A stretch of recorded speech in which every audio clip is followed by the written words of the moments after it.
Assalamualaikum warahmatullahi wabarakatuh. Izin memperkenalkan diri, nama saya Intan Hairunisa dari kelas 3C.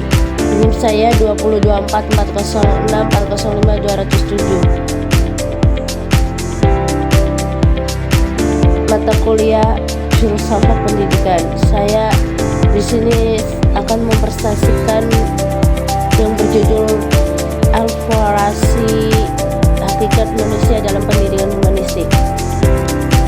Baik, saya akan menjelaskan terkait latar belakang, yaitu pendidikan pada dasarnya adalah upaya secara terencana untuk mengembangkan potensi manusia agar mampu menjalani kehidupan bermakna. Manusia menjadi subjek utama pendidikan karena melalui pendidikan kemampuan berpikir, bersikap, dan bertindak dapat dibentuk dan dikembangkan. Oleh sebab itu, pendidikan tidak hanya fokus pada pencapaian akademik, tetapi juga pada pembentukan kepribadian, nilai, dan karakter. Pendekatan pendidikan yang memperhatikan aspek kemanusiaan sangat penting agar peserta didik mampu berkembang secara utuh, baik secara intelektual, emosional, sosial, maupun moral, sehingga dapat berperan aktif dan bertanggung jawab dalam kehidupan bermasyarakat. Baik, saya selanjutnya akan menjelaskan tentang tujuan. Yang pertama ada menjelaskan hakikat manusia dalam pendidikan. Maksudnya adalah memahami siapa manusia sebagai peserta didik. Manusia dipandang sebagai makhluk yang memiliki fantasi, akal, emosi, moral, dan spiritual, unik dan berbeda satu sama lain. Bukan objek pasif dalam pembelajaran. Dalam pendidikan, manusia tidak hanya dilihat sebagai penerima ilmu, tetapi sebagai individu yang perlu dikembangkan secara utuh, kognitif, afektif, dan psikomotor. Yang kedua ada menguraikan konsep pendidikan humanistik. Pendidikan humanistik adalah pendekatan pendidikan yang memanusiakan manusia. Konsep ini menekankan penghargaan terhadap martabat dan kebebasan peserta didik. Pembelajaran yang berpusat pada siswa. Guru berperan sebagai fasilitator, pembimbing, dan pendamping pengembangan kepribadian, empati, kreativitas, dan tanggung jawab. Yang selanjutnya saya akan menjelaskan tentang rumusan masalah.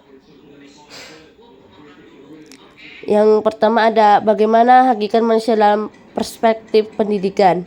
Hakikat manusia dalam pendidikan dipandang sebagai makhluk yang memiliki fantasi bawaan, fitrah berupa akal, perasaan, moral, dan spiritual. Pendidikan berfungsi untuk mengembangkan seluruh fantasi tersebut secara seimbang, sehingga manusia dapat tumbuh menjadi pribadi yang berilmu, berkarakter, dan bertanggung jawab dalam kehidupan sosial. Yang kedua ada bagaimana konsep pendidikan humanistik dalam memandang peserta didik.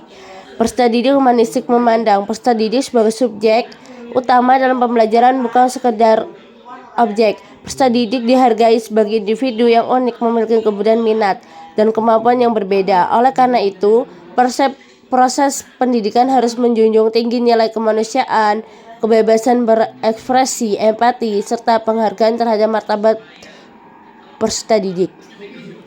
Selanjutnya yang terakhir ada bagaimana penerapan pendidikan humanistik dalam proses pembelajaran. Pendidikan humanistik diterapkan melalui pembelajaran yang berpusat pada peserta didik, menciptakan suasana belajar yang aman, nyaman, dan demokratis, memberi kesempatan pada peserta didik untuk aktif berpikir kritis dan mengekspresikan diri.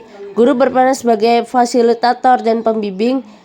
Dengan demikian, pembelajaran tidak hanya menekankan aspek kognitif, tetapi juga pengembangan sikap, nilai, dan kepribadian peserta didik.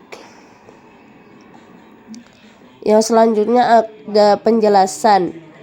Hakikat manusia dalam pendidikan berkaitan dengan pandangan bahwa manusia adalah makhluk yang memiliki kemampuan berpikir, perasaan, serta kehendak. Manusia juga memiliki fantasi yang dapat berkembang melalui proses pendidik yang tepat oleh mengembangkan fantasi tersebut secara semaksimal mungkin.